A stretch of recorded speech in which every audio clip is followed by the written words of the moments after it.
దాని మీదకి వచ్చి ఇసుక అక్రమార్కులు ఇసుక తవ్వకాలు జరుపుతున్నారంటే వీళ్ళు వెళ్ళి ఒకసారి అడిగారనమాట.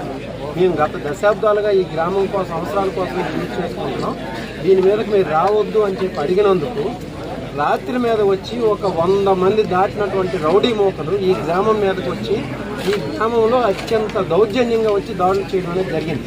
అది పంపించింది ఎవరు? ఈ నియోజకవర్గ ఎమ్మెల్యే కోన రవికుమార్. ఎందుకు ఆయన ఈ ఇసుక అక్రమాలు అనేది చేస్తున్నారు ఈ నియోజకవర్గంలో? అసలు ఇక్కడ పర్మిషన్ ఉందండి?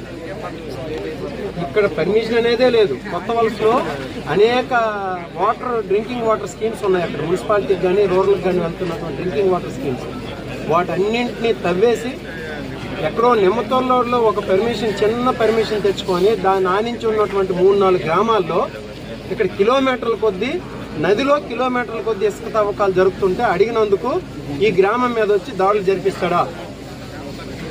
ఏ దౌర్జన్యకాండ! కోన రవికుమార్ గారికి ఖచ్చితంగా హెచ్చరిస్తున్నాం మీ ద్వారా. అన్ని రోజులు ఒకలా ఉండిపోవు. రేపు ప్రభుత్వం మారిందంటే దీని మీద ఖచ్చితంగా విజిలెన్స్ ఎంక్వైరీ జరిపించి మీ కటకటాల్లోకి నెట్టేంత వరకు కూడా జగన్మోహన్ రెడ్డి గారు ఊరుకోరని చెప్పేసి ఈ సందర్భంగా మీకు హెచ్చరిస్తున్నాను. ఎందుకనంటే ఏ ర్యాంప్ అయినా ఉందనంటే, అధికారికంగా ర్యాంప్ ఉందనంటే మార్నింగ్ 6 గంటల నుండి సాయంత్రం 6 లోపే జరగాలి. ప్రభుత్వ నిబంధనలు అవి. అలాగే ఉదయం 6 గంటలు స్టార్ట్ అయిన ర్యాంప్ ఏంటంటే నదీ గర్భం నుండి మనుషులను పెట్టి ట్రాక్టర్ల ద్వారా యార్డ్లోకి, ఏదైతే బయట ఉన్న యార్డ్లోకి ఇసుకను తెప్పించి యార్డ్లో మెషినరీ ద్వారా లారీలోకి డంప్ చేయాలి. అలాగే సీసీ కెమెరాలు ఏర్పాటు చేయాలి. అలాగే రెవెన్యూ అధికారుల పర్యవేక్షణలో జరగాలి. అధికారికంగా ఉన్న ర్యాంపుల్లో కూడా అవేం జరగట్లేదు ఈ నియోజకవర్గంలో. ఏమనంటే నారా లోకేష్ మనుషులు ఎక్కడ వచ్చి చేస్తున్నారు అని మరికొద్ది భయభ్రాంతులు సృష్టిస్తున్నారు. ఇక్కడ చేస్తుంది నారా లోకేషా లేకపోతే కోన రవికుమార్ అని ఖచ్చితంగా నారా లోకేష్ ఈ విషయమై స్పందించి తేల్చాల్సిన అవసరం ఉంది. నిన్న కలెక్టర్ గారి దగ్గరికి వెళ్ళాం.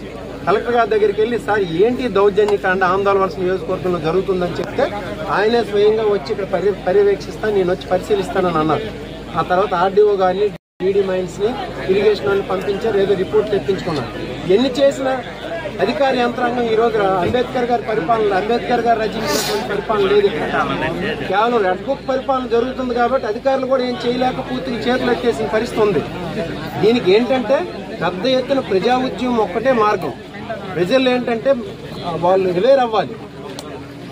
ప్రజలు ఎప్పుడైతే అవేర్నెస్ అయ్యి ప్రభుత్వం చేస్తున్నటువంటి లోపాలని, ప్రభుత్వం చేస్తున్నటువంటి దౌర్జన్యాన్ని తెలుసుకుంటారో ఆ రోజే ఈ దౌర్జన్యకాండ ఆగుతుందని చెప్పేసి మీ ద్వారా ఈరోజు తెలియజేయడం కోసమే ఇది ప్రజలు